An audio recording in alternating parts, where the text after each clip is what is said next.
नमस्कार, मैं रफी और आप देख रहे हैं DNN India. Udaipur resident doctor मौत मामले में अजमेर के जवाहरलाल नेहरू अस्पताल के रेजिडेंट डॉक्टर की दूसरे दिन भी पेन डाउन हड़ताल जारी रही। सरकार से किसी तरह की सकारात्मक वार्ता नहीं होने के चलते रेजिडेंट डॉक्टर्स 2 दिन से संपूर्ण कार्य बहिष्कार पर हैं। डॉक्टर्स ने अस्पताल के इमरजेंसी डिपार्टमेंट के बाहर मृतक रेजिडेंट डॉक्टर को श्रद्धांजलि अर्पित। उदयपुर रेजिडेंट डॉक्टर मौत मामले में अजमेर के जवाहरलाल नेहरू अस्पताल के रेजिडेंट डॉक्टर्स की दूसरे दिन भी पेन डाउन हड़ताल जारी रही। सरकार से किसी तरह की सकारात्मक वार्ता नहीं होने के चलते रेजिडेंट डॉक्टर्स 2 दिन से संपूर्ण कार्य बहिष्कार पर हैं।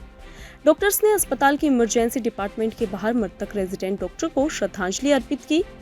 वहीं रेजिडेंट डॉक्टर एसोसिएशन के अध्यक्ष डॉक्टर दिलराज मीणा ने बताया कि अजमेर की जनता की सुविधा के लिए कल गार्डन में ओपीडी संचालित की गई थी। सरकार को बिना देरी किए रेजिडेंट डॉक्टर से वार्ता करनी चाहिए और इस पूरे मामले में निष्पक्ष जांच व कार्रवाई की जानी चाहिए। रेजिडेंट डॉक्टर्स की मांग यही है कि मृतक डॉक्टर के परिवार को सहायता राशि और सरकारी नौकरी दी जाए। वही कहा कि अस्पताल प्रशासन से वार्ता के दौरान एक बात निकलकर सामने आई है कि अस्पताल प्रशासन अपनी ओर से संबंधित विभाग को निर्देशित कर देता है और उसका वेतन भी दे दिया जाता है। बावजूद इसके काम में देरी इस तरह की दुर्घटनाओं को न्योता देती है। कहा कि ऐसी दुर्घटनाओं को रोकना अस्पताल प्रशासन के हाथ में तो नहीं होता है, परंतु पीडब्ल्यूडी विभाग, बिजली विभाग, सफाई विभागों को समय पर निर्देश देना और उनको समय पर काम पूरा करने के लिए बाध्य किया जाना चाहिए, क्योंकि अस्पताल संवेदनशील जगह है जहां न केवल चिकित्सक को खतरा रहता है बल्कि मरीजों व उनके परिजनों को भी खतरा बना रहता है। अजमेर के सभी रेजिडेंट पूर्ण कार्य बहिष्कार का दूसरा अजमेर के सभी रेजिडेंट का पूर्ण बहिष्कार का दूसरा दिन है और अभी तक भी सरकार की तरफ से कोई इस तरह की प्रस्ताव वार्ता नहीं हुई है जिससे कि हम लोग जो गतिरोध बना हुआ है उसको ख़त्म करें, जिससे आम पब्लिक को किसी को परेशानी नहीं हो। हमारा एक ही मांग है कि हमारे साथी को उचित मुआवजा मिले और वो भी तुरंत मिले। जो भी अनुकंपा नौकरी मिलनी है जो भी सरकार देती है तो उसमें देरी ना करे, क्योंकि उनके परिवार का जो भी है उनको जितना जल्दी हो सके वो दी जाए। सर, मौसम को देखते हुए बीमारियां काफ़ी चल रही है, फिर भी उनको आप मरीजों को किस प्रकार केयर कर पा रहे हैं इस पर? सर, हमने मौसम की आप बता रहे हो अभी सीजन है मानते हैं, लेकिन हमने इसकी वजह से कल यहाँ पैनल में सामने इमरजेंसी और ओपीडी का भी वो रखा था और हम माफ़ी चाहते जनता से कि इस तरह का आपको परेशानी हो रही है। हम नहीं चाहते कि कोई गतिरोध बने और हम विरोध करके यहाँ बैठे रहे, काम नहीं करना। जैसा नहीं है, हम काम करने आए और हम काम करना चाहते। मैं आपके माध्यम से सरकार से विनती करता हूँ, जो भी इस चीज़ के लिए एक्शन ले सकता है वो तुरंत एक्शन ले, हमारे साथ वार्ता करे या उदयपुर रेजिडेंट के साथ वार्ता करे और एक जो गतिरोध है या जो रुकावट चल रही है, जो व्यवधान है, उसको ख़त्म किया जा सके। सर, आप लोगों की डिमांड क्या है इसमें? हमारी यही है कि हमारे डॉक्टर रवि जो की डेथ हुई है उनके परिवार को उचित मुआवजा दिया जाए और जो अनुकंपा नौकरी वगैरह जो मिलती है, सरकार के प्रोसीजर है, उसमें देरी ना हो, जितना जल्दी हो सके वो हो।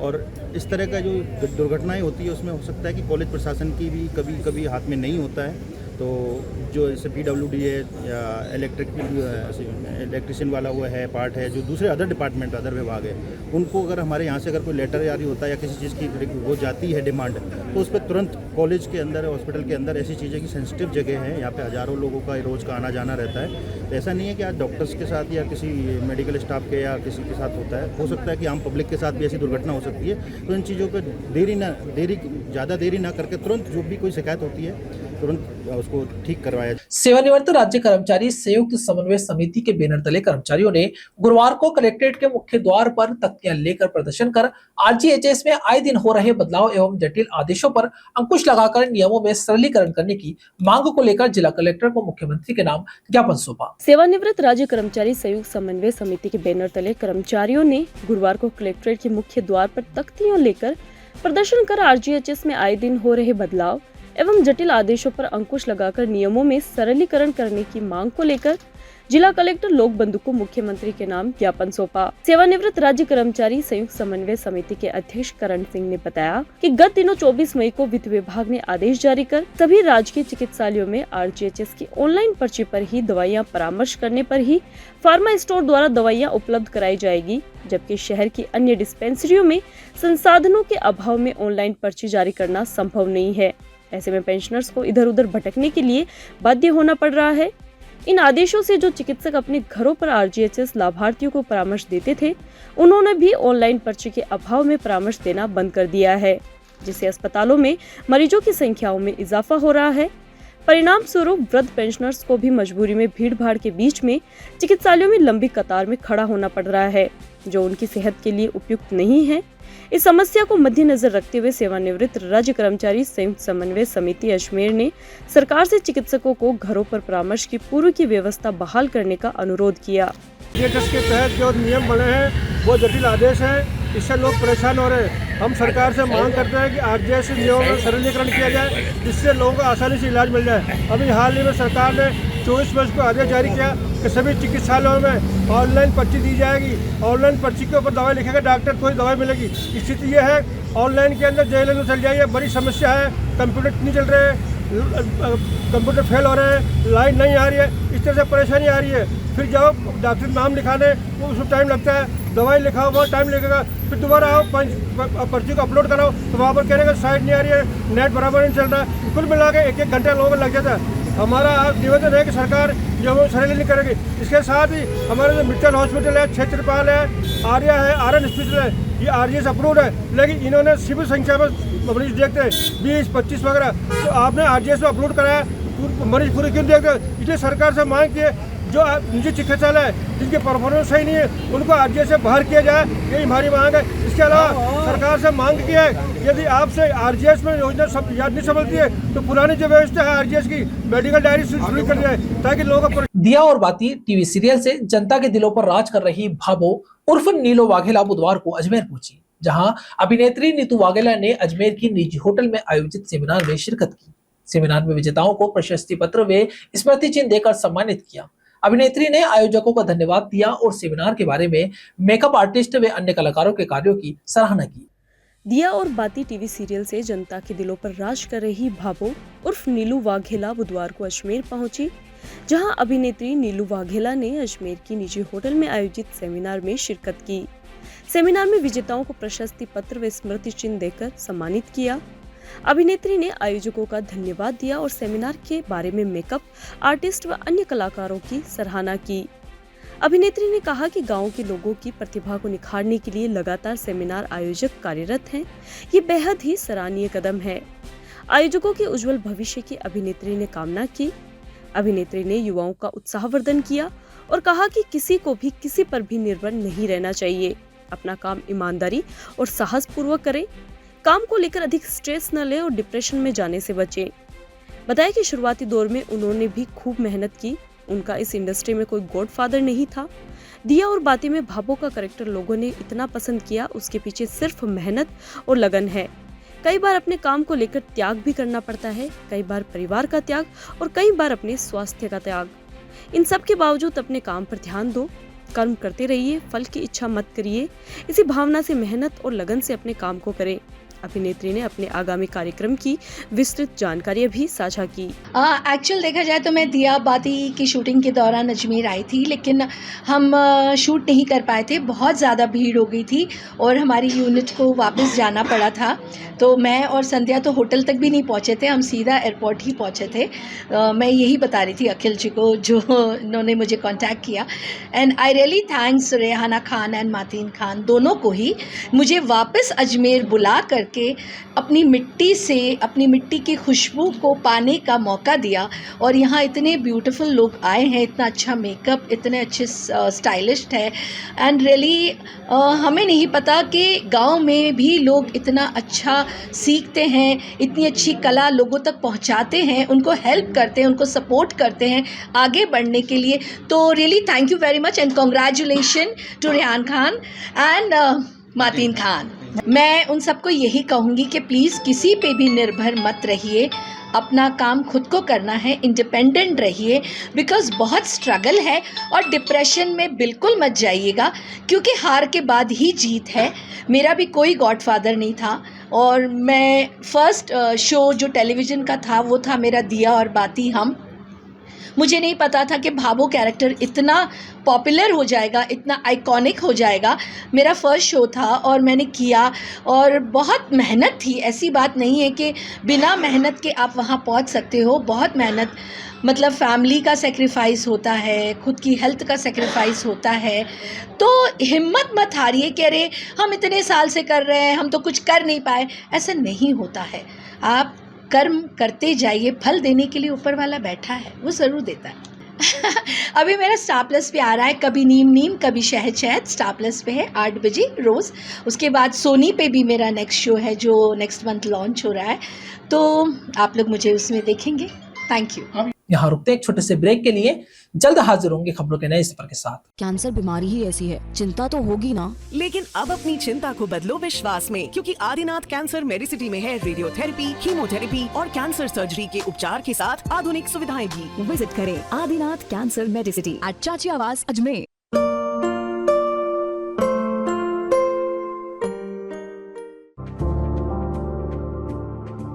Excited?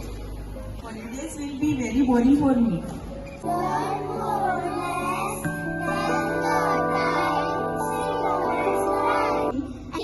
For using black rice and sugar. This black rice has a very unique flavor.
वंदे गंगा जल संरक्षण जन अभियान के तहत आनासागर झील की सफाई की गई थी, जिस पर अजमेर युवा कांग्रेस नेताओं द्वारा सवालिया निशान खड़े किए गए हैं।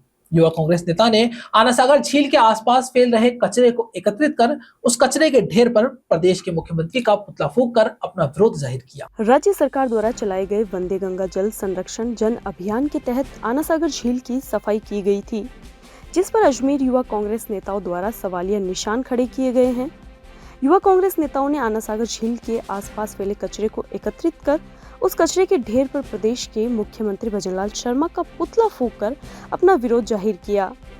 युवा कांग्रेस नेताओं ने प्रदेश की भजनलाल सरकार के विरोध में नारेबाजी कर प्रदेश सरकार के इस कदम को ढकोसला बताया।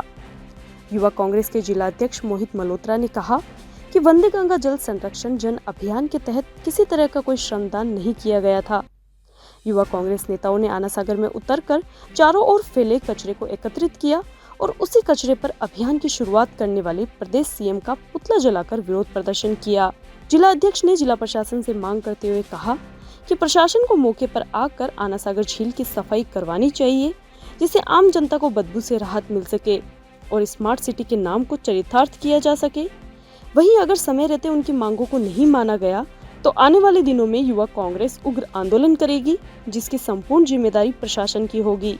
में भी मौके पे आकर जब बीजेपी ने 3 दिन का जो जल संरक्षण अभियान के अंदर जो वंदे गंगा जल संरक्षण अभियान के तहत जो 3 दिन श्रमदान करा, तब भी युवा कांग्रेस ने आके बताया था कि यहाँ पे किसी भी तरह का कोई श्रमदान नहीं करा। यहाँ पर मौके के ऊपर आज आपने देखा है युवा कांग्रेस खुद आनासागर में उतर के हमने यहाँ पे कचरा एकत्रित करा और उसी कचरे के ऊपर इस अभियान की शुरुआत करने वाला और जो जुमला देने वाला, जनता को पागल बनाने वाले हमारे राजस्थान के जो मुख्यमंत्री है भजनलाल सरकार, भजनलाल जी का हमने उस कचरे में बिठा के पुतला दहन करा है और पुतला दहन करके युवा कांग्रेस से मांग करती है कि अजमेर के अधिकारी चेते, सोए नहीं और मौके पे आके असली में मशीनरियां लगा के इस कचरे को हटाया जाए, जिससे कि आम जन को यहाँ की बदबू से और इस सौंदर्यकरण जो है वापस लौट के आ सके। आगे क्या कदम है?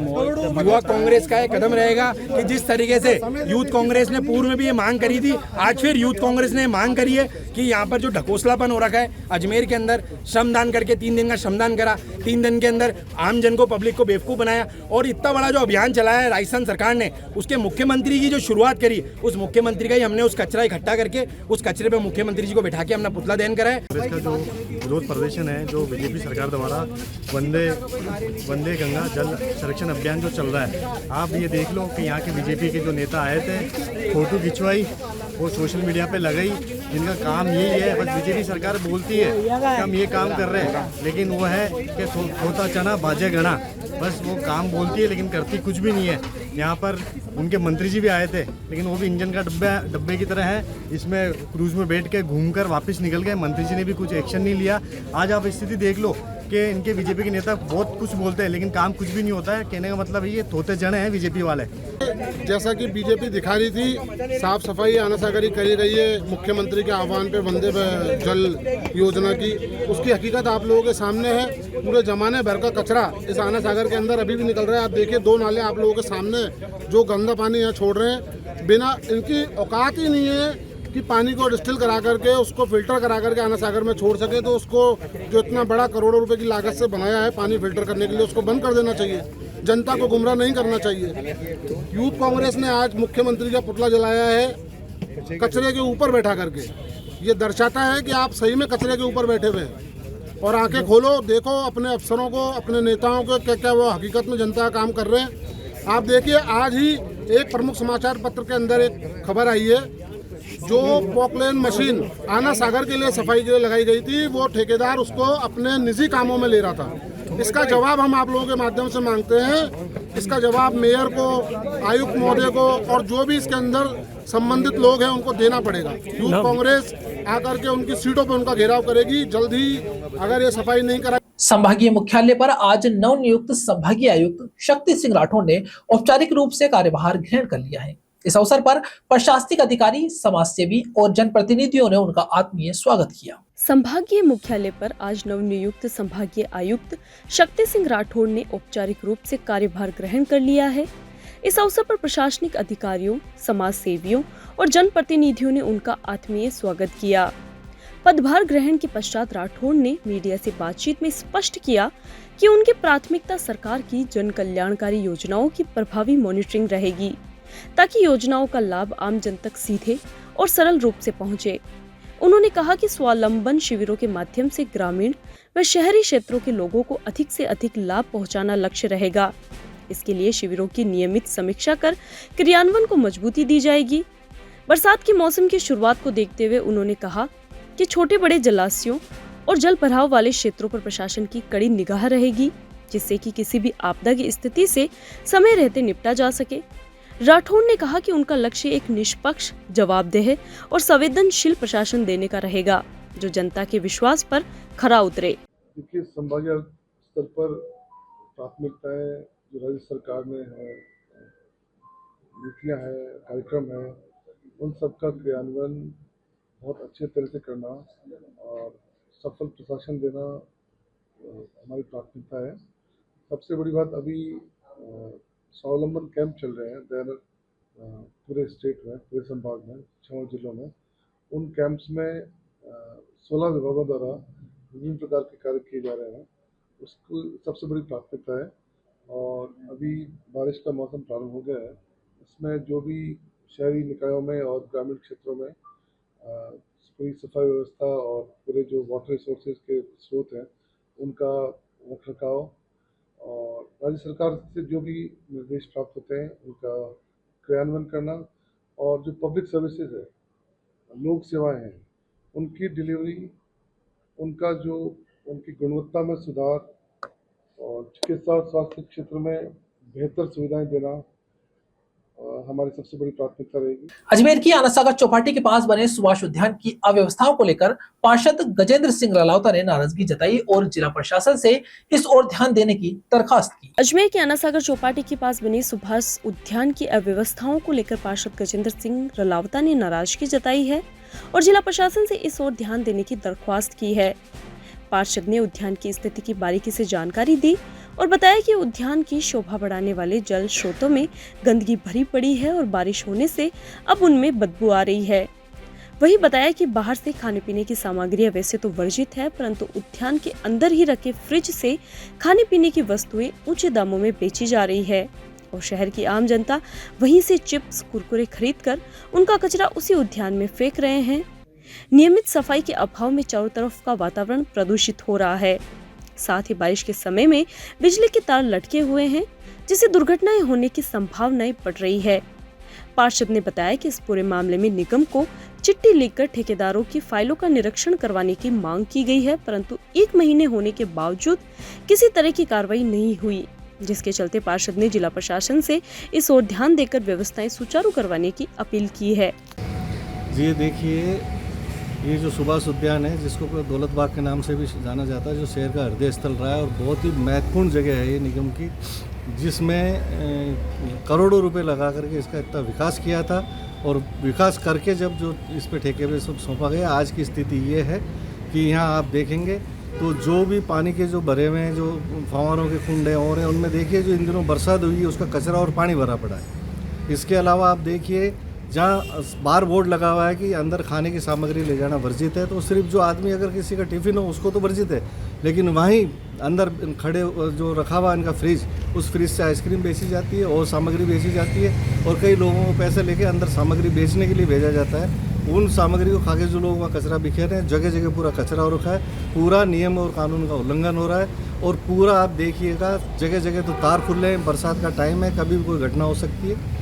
इसके अलावा आप देखिए कि पूरा का पूरी इतनी है व्यवस्थाएं, इससे पूर्व में भी मेरे द्वारा एक बार मौके पे आया गया था और जब चैनल वाले यहाँ मौजूद थे तो मैंने जब भी निवेदन किया था और मैंने इस संबंध में नगम प्रशासन को चिट्ठी लिखी है और इन जो भी ठेकेदार हैं इन लोगों की फाइलों के लिए निरीक्षण करने का निवेदन किया, लेकिन आज 1 महीने के बावजूद उस पर अधिकारियों के कोई कान पे जू नहीं रेंग रही है, क्योंकि अगर वो फाइल दिखाते हैं और उसकी जो शर्तें अगर हमें मालूम पड़ती है तो सीधा सीधा जो आज वहाँ ठेकेदार उल्लंघन कर रहा है और जो मनमानी कर रहा है उस पर अंकुश लगता है और उसके ऊपर पाबंद उनको जुर्माना करना पड़े, इसलिए फाइल नहीं दिखा जा रही। और इतनी ये व्यवस्थाएं हैं कि उसकी कोई मतलब कोई ये इसको गार्डन कह नहीं सकते, एक तरीके से जंगल की व्यवस्था हो रखी है। और जब सुबह घूमने वाले लोग आ रहे हैं वो अगर इन जो ठेकेदार के कारिंदों कुछ कहते हैं तो कहते हैं अफसर हम पे मेहरबान तो हम हैं पहलवान, हमारा कौन क्या बिगाड़ेगा।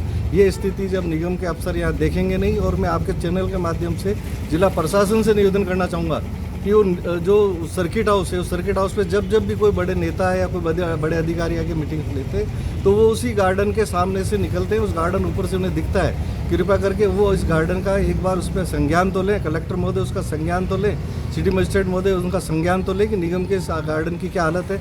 लोग अंदर बैठे हुए हैं, शराब पी रहे हैं, धूमपान की जहाँ व्यवस्था नहीं होनी चाहिए, सार्वजनिक जगह पे वहाँ धूमपान तो छोड़ो, गुटखे और उनकी तो बात छोड़ो, लोग बाग शराब पीते अंदर दिखेंगे आपको, जो आज भी मौजूद पड़े हैं, सो रहे हैं लोग बाग, शराब पी रहे हैं। ये स्थिति यहाँ देखने की है और मैं तो आदरणीय हमारे नगर अजमेर शहर के उत्तर के माननीय विधायक महोदय और राजस्थान विधानसभा के अध्यक्ष महोदय से भी निवेदन करूंगा, आप जगह निगम की जो जब भी यहाँ पे मीटिंग लेते हैं ऊपर जा करके सर्किट हाउस में, एक बार आप थोड़ा सा कष्ट करके उनके साथ आकर के इस गार्डन का दौरा कर लेंगे तो इस शहर का सुंदर गार्डन जो हुआ करता था वो वापस उसकी दिनचर्या बदल जाएगी। खबरों के सफर में अभी सिर्फ इतना ही, फिर हाजिर होंगे खबरों के नए सफर के साथ। तब तक के लिए दीजिए इजाजत, नमस्कार।